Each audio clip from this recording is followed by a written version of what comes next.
Birmanie, pays de paradoxes, où l'autoritarisme côtoie la spiritualité. Les Birmans prient Bouddha avec une dévotion profonde, et l'atmosphère en est imprégnée. Refuge ou rempart contre les contraintes politiques et la misère.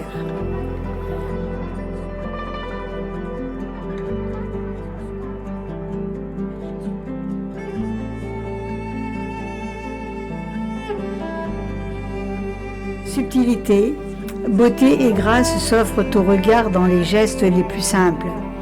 Allure altière et teint d'ivoire des femmes birmanes, silhouette gracile, lourdement chargée de plateaux en équilibre sur la tête.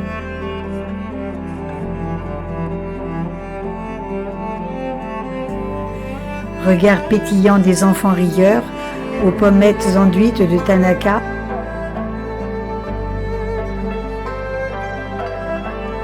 Tous émouvants dans leur extrême gentillesse.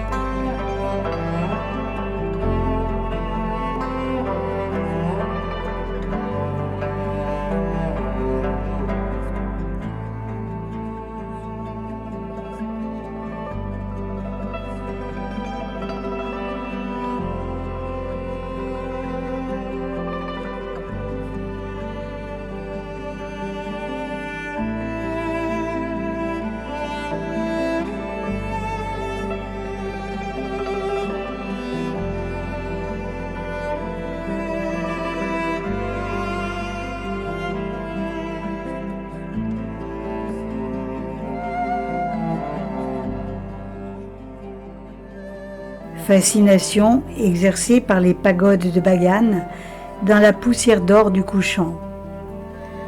Impermanence des êtres et des choses où seuls les innombrables temples dégoulinant de feuilles d'or sont éternels ainsi que les prières montant des monastères.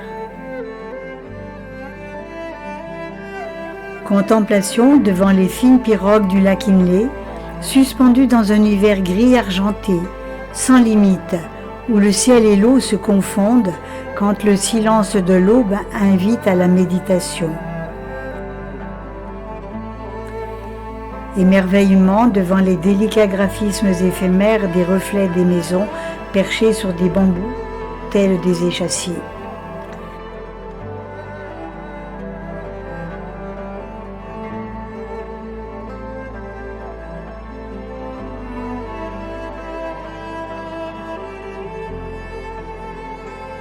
Répondant au visage apaisé du Bouddha, c'est peut-être ce qu'exprime l'inaltérable sourire des Birmans, le mystère de la sérénité.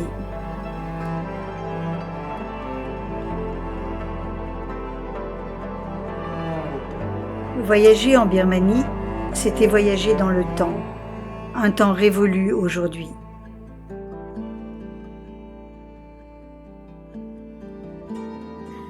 Ce pays, maintenant coupé du monde par la brutale dictature qui s'est installée, survivra-t-il à ce cataclysme de violence et d'exécution hâtive, de rébellion et de révolte quotidienne, de suppression des libertés les plus fondamentales?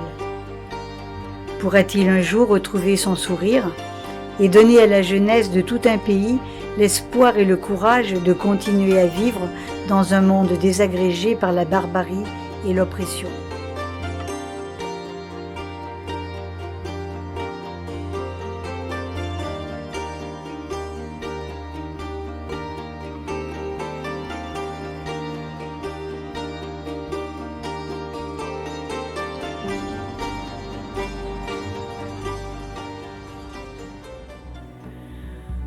Aujourd'hui, en Birmanie, depuis le coup d'État de février 2021 et la révolution du printemps, la junte a réprimé les manifestations avec une force brutale et brisé à mort toute rébellion en toute impunité. Les dictateurs ont de tout temps craint la subversion.